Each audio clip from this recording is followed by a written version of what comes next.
Yo, what is up, everybody? It is Talladega, and we are back with another race for the YouTube Cup Series today. We are at the Talladega Superspeedway to go ahead and kick off the Talladega 29. We'll be doing 29 laps here today, and as you can see, the number 96, Easy to Be, is in the lead with Philip Ball animations on the outside lane, starting in second, and then his teammate Drew Darnell right behind him in the 56, and BFDI, that single car team, is going to be right behind them in fourth. And as you can see, Daniel Draws and John Castelline are right behind them, making a fifth and sixth there as they start to do their pacing laps, so we can go ahead and kick this race off as they enter the backstretch.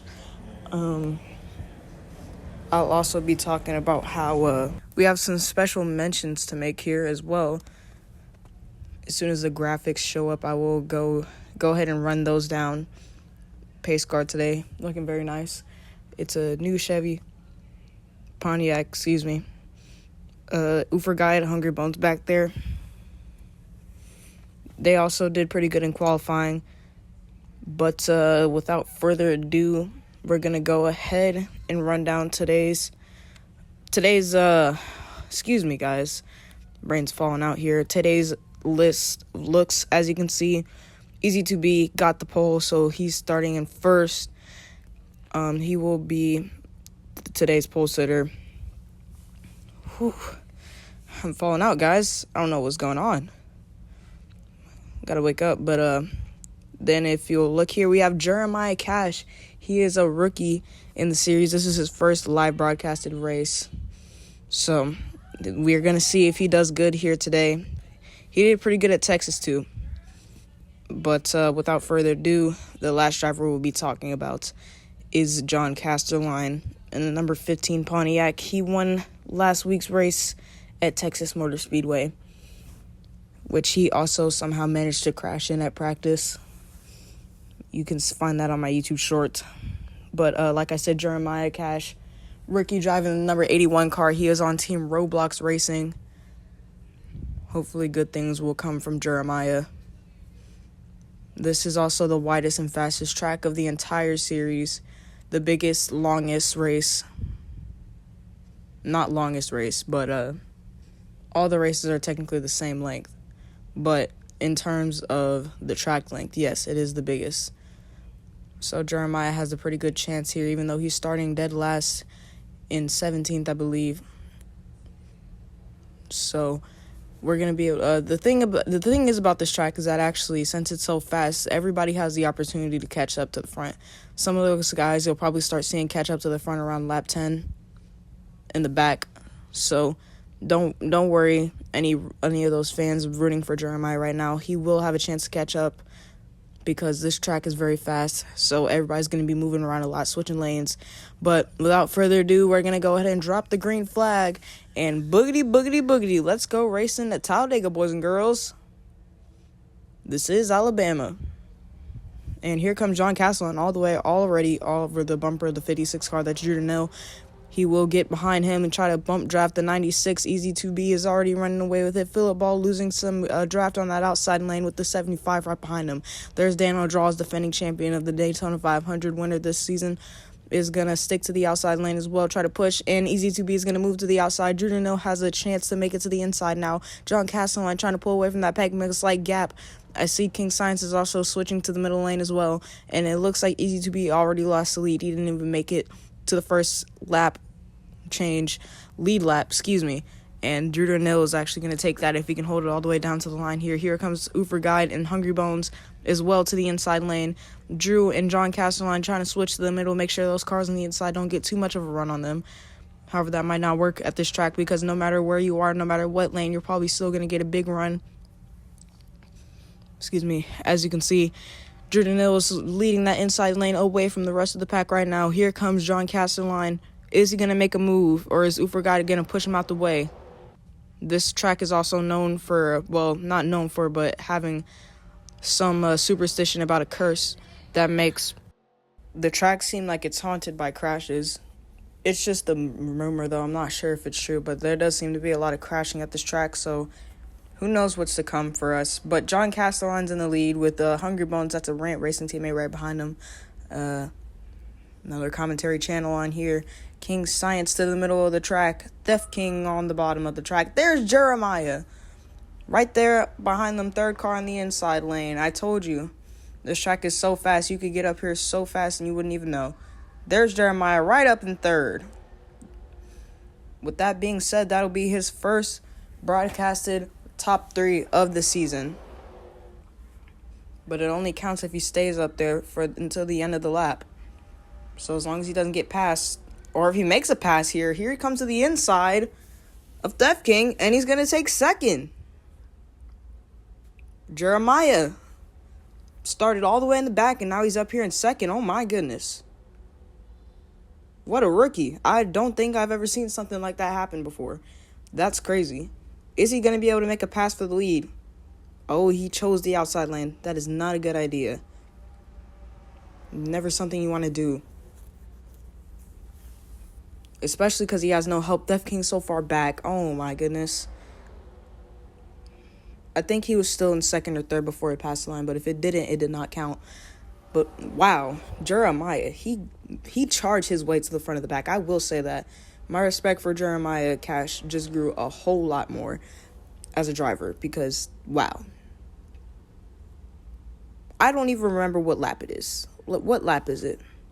It's only lap 4, and this man here already managed to charge his way from 17th place all the way till second before we even made it to lap 5. You guys got to understand. I said this was a fast track before, but wow. Just wow. He passed 16 other cars. I don't think I did that math right. 15 other cars before we even made it through the first 10 laps. This is his second race of the season, guys. This is his second race of the season. I know it sounds like I'm glazing him right now, but I'm actually genuinely impressed with the talent that he just showed there. Also, that's just crazy. I don't believe it. I don't even think he was cheating. That was just pure skill right there. He weaved his way all the way through Zeke, Sensenike, Theft King, all of them.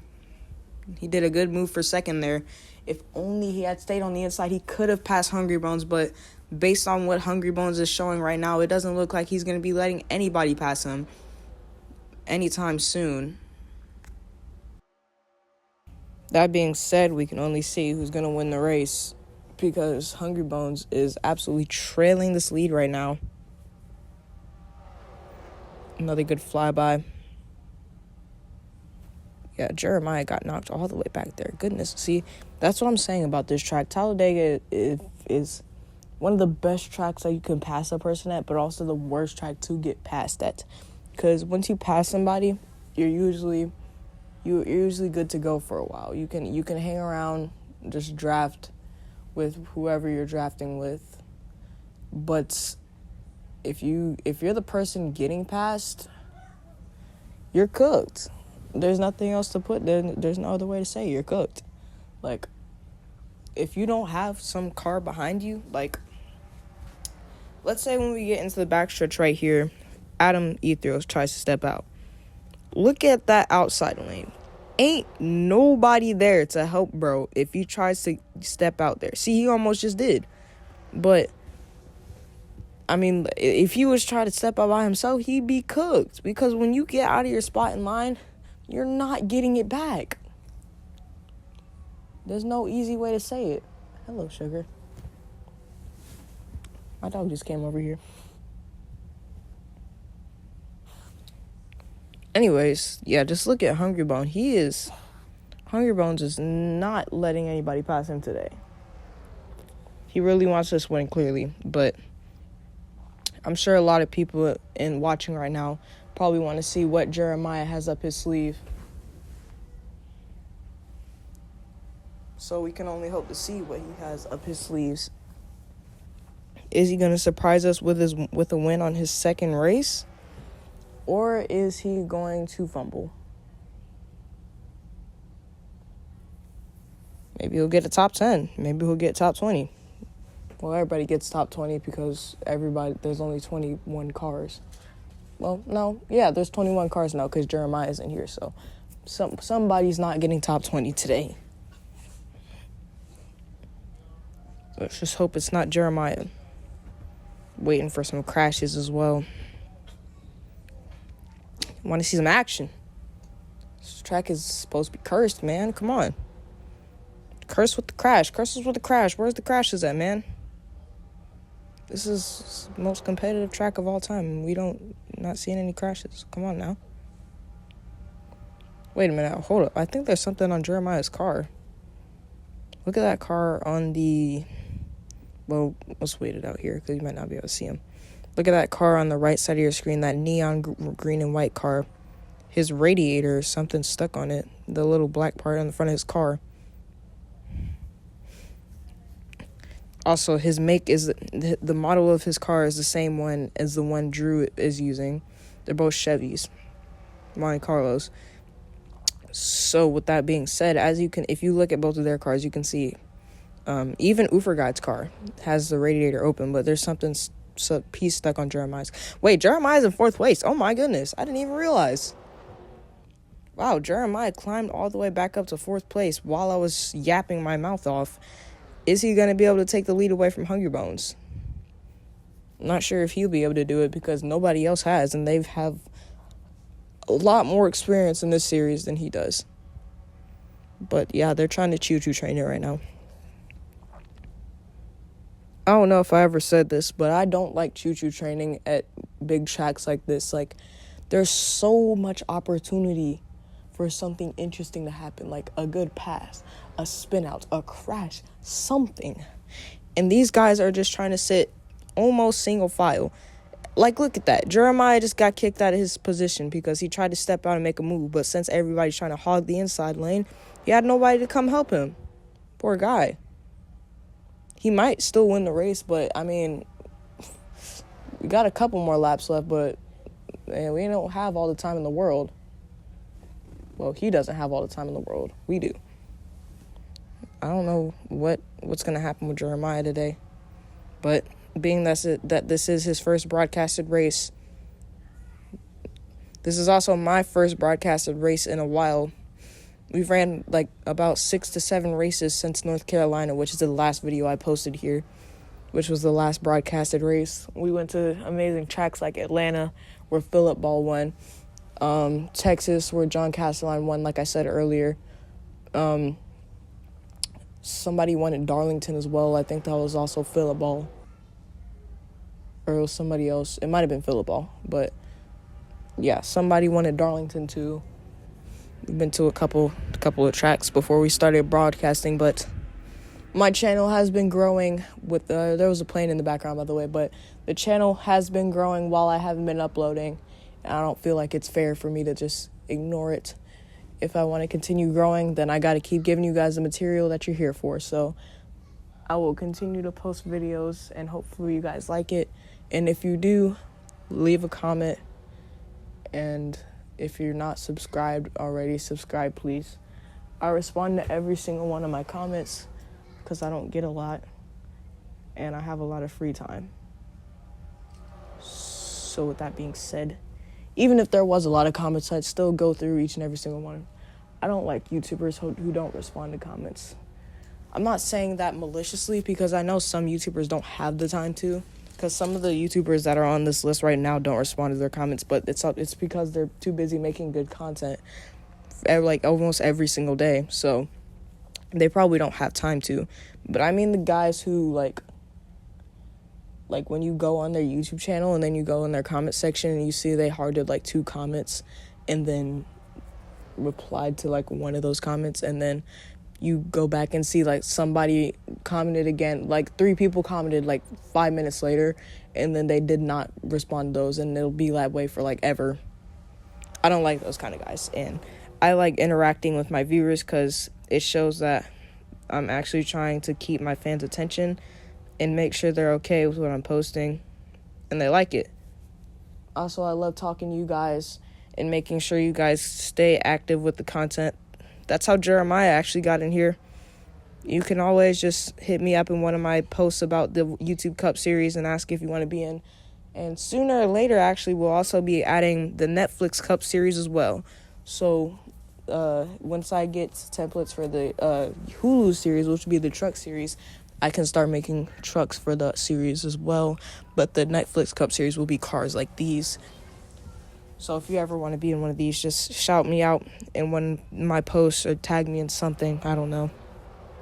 I'm always looking at my YouTube for notifications, so feel free to contact me at any time. Or just use my email, which is in my bio on my channel. Anyways, I've been yapping for too long, and Hungry Bones is still in the lead with Philip Ball right behind him and Gio Ball right behind him. Teammates, they might step out here. Is somebody actually gonna? Never mind. Dog, what was that play? Why did I say play? What was that move? What was that? Come on now. Where's the coordination at, guys? Like, the 61 and the 33, Philip Ball could have easily just moved down with his teammate, and they would have passed Hungry Bones right then and there because they would have had a run. But he stayed high. For whatever reason, Philip Ball stayed high instead of going down low. I don't know if he thought he would have got a better chance at the top, or if he was too scared to move down because the 75 was right all over his tail, but I don't know what the freak just happened there. But we're going to have to see Hungry Bones lead like maybe a million more laps before somebody actually tries to make a move, I guess, because everybody wants to choo-choo train it until the end of the race. Honestly, this is kind of a shame. Where's the action at, guys? Come on now. Where's my crashes? Where's my 12 wide racing? Where's my 13 wide racing? 13 wide racing would get everybody here killed. Is Uber guy going to make a pass all by himself? Most likely not. Because he has no support. This is a not interesting race to watch. For this track, honestly, I'm kind of shocked, honestly. Because, why did I just say honestly twice? I'm kind of shocked to say that this is not interesting because I haven't posted in like a few weeks. So I was hoping for this track to come up in the series so I could actually record it and put it on YouTube because I thought it'd be a massacre. Because if you watch any Talladega races in real life, you'll know what I'm talking about. There's usually at least one or two cars upside down during the race. Somebody slams into a wall hard and gets hospitalized. This track is usually the track that you look to when you think of NASCAR chaos.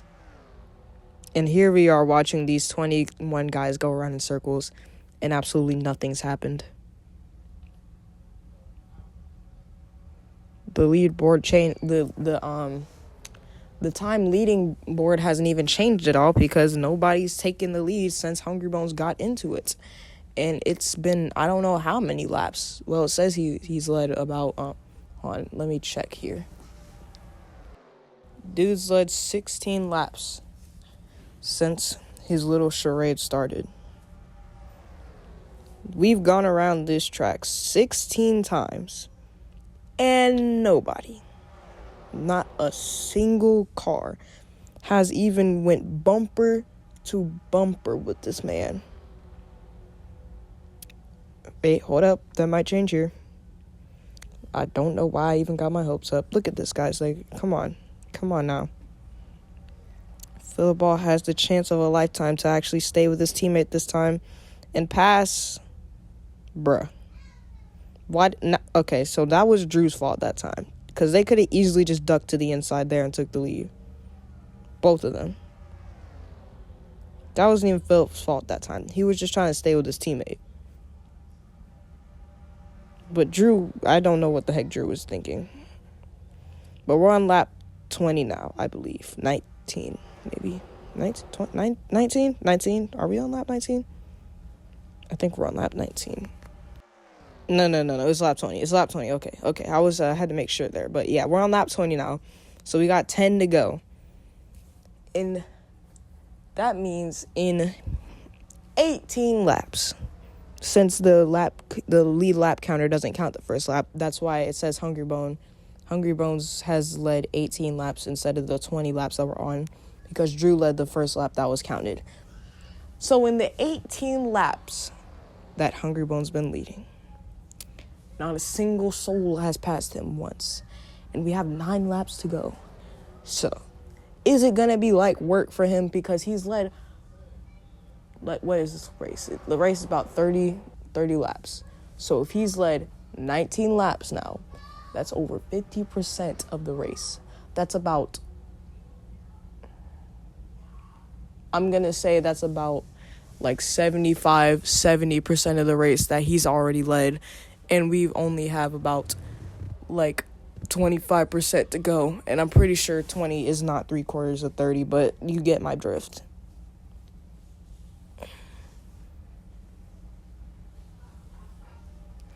Now we have 8 laps to go. Jeremiah is leading the outside lane now.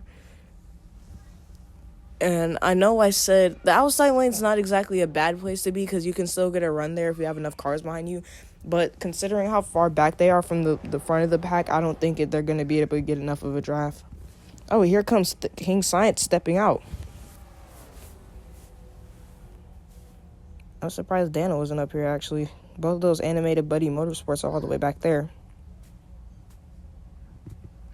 More cars moving to the outside lane as we enter the closing stages of this race. Guys, if you're gambling on my videos for whatever reason, which I highly suggest you don't do that, if you are, for whatever reason, place your bets on Hungry Bones. Because the way that they're racing right now, it's not looking like anybody's passing him. Like, this is getting annoying, actually. Like, they're going to choo-choo train it all the way around to, like, the last lap. Then somebody's going to try to make a real pass, and then it's not even going to work, and Hungry Bones is going to take the victory. Like, I know the way I'm talking makes it sound like I don't want Hungry Bones to win, but that's not the case. I don't care if Hungry Bones wins. He's the driver in my series. So, I mean, it's good if he wins. That means he has more championship standings. He can be closer to the championship. I want all my drivers to have a shot in the championship. They just need to work for it. The thing is that's making me mad is the fact that nobody has passed him yet. And that's not saying like, oh, he might just be a good driver. It's so easy to pass the first place car at Talladega because when you get to the front of the pack, you lose all of the drive that you would get from somebody else's back bumper.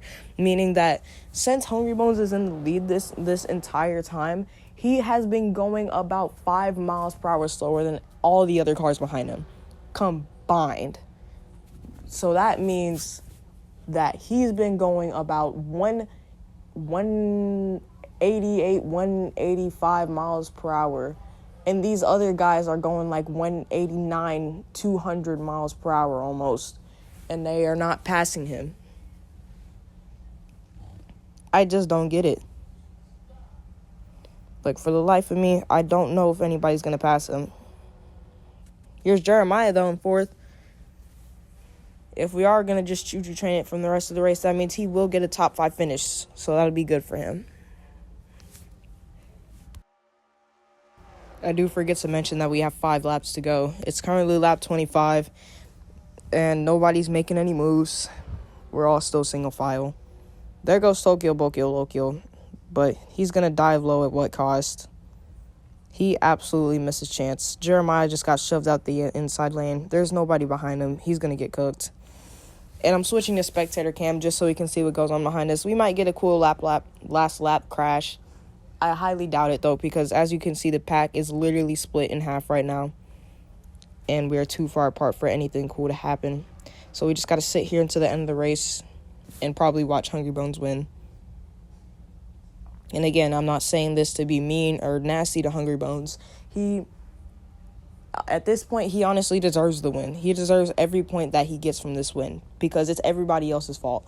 That I've seen countless times that these guys have tried to pass him, and to no avail did it work at all. Like, every single time somebody tried to pass him, he kept the lead. Wait a minute. Hold on. This might be it. He just got passed by Geoballs. Oh my goodness. I was about to go crazy. He's going to get passed by Balls Animation Motorsports teammate. Oh my goodness. His reign is finally over. Is he going to make it back to the line to finish his... Okay, he did. Frick. I think that'll be Hungry Bones' last lap. Hungry Bones' last lap that he leads today because the pack has caught up and remembered that they were driving NASCARs. and remembered what driving a NASCAR is all about. It's Zeke Sensenite to the lead in the middle lane with 4 laps to go.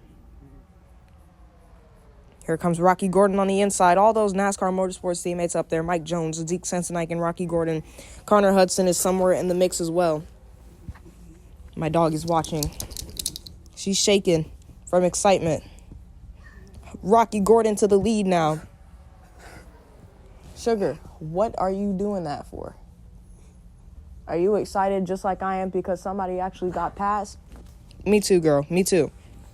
3 laps to go. Who's going to take it home? Now that Hungry Bones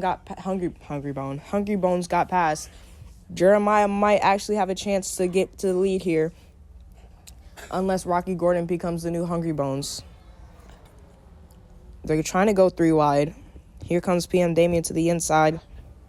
He's going to try to attempt to pass. I think it's everybody trying to throttle up now that we're getting to the end of the race. They stopped trying to choo-choo train because everybody wants to win now. But before, we were just not doing it. I don't know what just snapped into everybody's brains that made them remember that they were in cars that go over 200 miles per hour, but something just snapped inside of them. The white flag is out. We have 1 lap to go. I don't know why I thought we had 2 laps to go, but I was a little off. Excuse me for that. So we're going to see who takes it home today. Here comes Rocky Gordon to the inside. And behind him is Steph King, BFDI, and John Casterline. PM Damien on the outside. Then you have Drew Danil and Daniel Draws right there on the inside. Here comes Steph King to the inside, getting a push from BFDI. John Casterline stays outside with the 29. Rocky Gordon gets moved out of the way as they enter turn 3 and 4 for the last time. Steph King gets a huge run with the 75. They're going to go into out turns 3 and 4 with the lead. Is Rocky Gordon going to be able to get a push from 15 in time? Sugar, can you stop sneezing? Bless you, but stop sneezing. Oh my goodness, here they come down to the line. Steph King and BFDI right next to each other. They're running away from the back. And here they come down to the line all by themselves. And the winner of this race is going to be Steph King, who didn't even lead a single lap this race. That is exactly what I'm talking about. That is why Talladega is such a unique track. Steph King did not lead a single lap this race. But here's the standings. Steph King's first, Michael Hong, Daniel Draws, Rocky Gordon, John Castelline, Drew Danil, Easy 2B, PM Damien, Jeremiah Cash got 9th. He got a top 10, guys. He got a top 10. Wonderful. Then you got Mike Jones to round out your top 10, Connor Hudson, Zeke Sensenite, Frosted Derp, Geo Animations, my brother just came in the room, Geo Animations, Adam Ethro, Philip Ball Animation, Uber Guy, Tokyo Bokyo Lokyo, Hungry Bones, and King Science to round out the top 20. That's exactly why I think Talladega is such a unique track. Steph King didn't even make the top 10 for 90% of the race, and he still won. You have got to be joking me. In all seriousness, I'm not sure if I wanted Steph King to win because I know he's in a lot of controversy right now. I'm thinking about replacing him, but I don't have any replacement drivers as of now. Jeremiah could have been one, but I need a little bit more because I kind of want more cars to be in the pack, not the same old 20 we've just been having. Just a bigger pack. But here's the point standings. As you can see, Daniel Draws is in the lead with Steph King right behind him in second, Drew Danil, Michael Hong, Frosted Derp, and that's your top 5 for the point standings. The cutoff line is starting at King Science, Tokyo Bokyo Lokyo is down by 18 points. So that means that he's going to have to lock in if he wants to get in that championship. Jeremiah Cash, not up here quite yet, but I'm sure he will be up here one day. We just got to have faith in him. But as always, this has been Talladega SS. This was probably one of my most fun videos recording, but I will see you guys in the next race. And I forgot. Martinsville. We will be at Martinsville. So, yes, I'll see you guys at Martinsville for the next race. And without further ado, this has been Talladega. Stay speeded. And sweet home Alabama.